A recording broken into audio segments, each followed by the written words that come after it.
എല്ലാവർക്കും നമസ്കാരം. ഞാനിപ്പോൾ ഉള്ളത് മുണ്ടേരിക്കടവിലാണ്. ഈ ഏരിയ പക്ഷി സങ്കേതമായി അറിയപ്പെടുന്ന ഏരിയയാണ്. ഒരുപാട് പേര് ഇഷ്ടപ്പെടുന്ന ഈ ഏരിയയാണ്. പക്ഷേ ഈ നമ്മുടെ എല്ലാ കടവിൻ്റെയും എല്ലാ പാലത്തിൻ്റെയും ഇടയിൽ നമുക്ക് കാണാൻ കഴിയുന്ന ഒരു വസ്തുതയാണ് പ്ലാസ്റ്റിക് മാലിന്യങ്ങളുടെ കൂമ്പാരങ്ങൾ. നിങ്ങൾ നോക്കിയേ, ഇവിടെ ആളുകൾ വന്ന് അതുപോലെ തന്നെ വേസ്റ്റുകൾ ഇങ്ങനെ കൂട്ടമായി ഇട്ടിരിക്കുന്ന ഒരവസ്ഥയാണ്. സൈഡിലൊക്കെ വേസ്റ്റുകളുടെ കൂമ്പാരം. ഇത് നമ്മുടെ കേരളത്തിൻ്റെ ഒരു ശാപമാണ്. ഇവിടെ എവിടെയും ഒരു ഡസ്റ്റ്ബിൻ പോലുമില്ല. നമ്മളിവിടെ നോക്കുകയാണെങ്കിൽ എവിടെയും ഒരു ഡസ്റ്റ്ബിൻ ഇല്ല.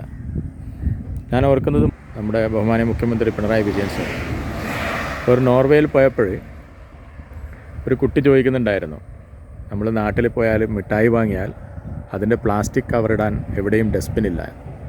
അദ്ദേഹം കേരളം മാറുന്നു എന്നാണ് പറഞ്ഞത്. പക്ഷേ ഇതൊന്നും ആലോചിച്ച് നോക്കി, ഇതൊക്കെ ഒന്ന് മാറിക്കിട്ടിയാൽ ഇവിടെ ടൂറിസ്റ്റ് സാധ്യതകൾ എത്രത്തോളം വളരുമെന്നുള്ളത്. പിന്നെയുള്ളത് പാമ്പേഴ്സാണ്, കുട്ടികൾ ഉപയോഗിച്ച ഡയപ്പേഴ്സ്. അതൊക്കെ വലിച്ചെറിയുകയാണ് ആളുകൾ റോഡ് സൈഡിലേക്ക്. അത് കളക്ട് ചെയ്യപ്പെടുന്നില്ല. 1.5 സെൻറ്റിലും 2 സെൻറ്റിലും നിൽക്കുന്നവർക്ക് അത് കത്തിക്കാനുള്ള മാർഗ്ഗമില്ല.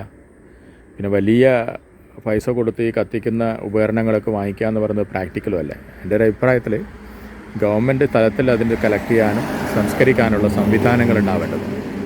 എന്നാൽ മാത്രമേ നമ്മുടെ നാട് ഈ പ്ലാസ്റ്റിക് മാലിന്യത്തിൽ നിന്ന് മുക്തമാവൂ.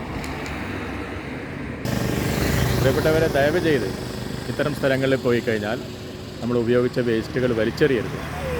നിങ്ങളുടെ വണ്ടികളിൽ വെച്ച് നിങ്ങൾ വീടുകളിൽ കളക്ട് ചെയ്യാൻ വരുന്നവരെ ഏൽപ്പിക്കുകയോ അതല്ലെങ്കിൽ റീസൈക്ലിങ്ങിനെ ഏൽപ്പിക്കുകയോ ചെയ്യണം. അങ്ങനെ മാത്രമേ നമുക്ക് നമ്മുടെ പ്രകൃതിയെയും നമ്മുടെ ചുറ്റുപാടുകളെയും സംരക്ഷിക്കാൻ കഴിയൂ. Thank you so much. Have A nice day.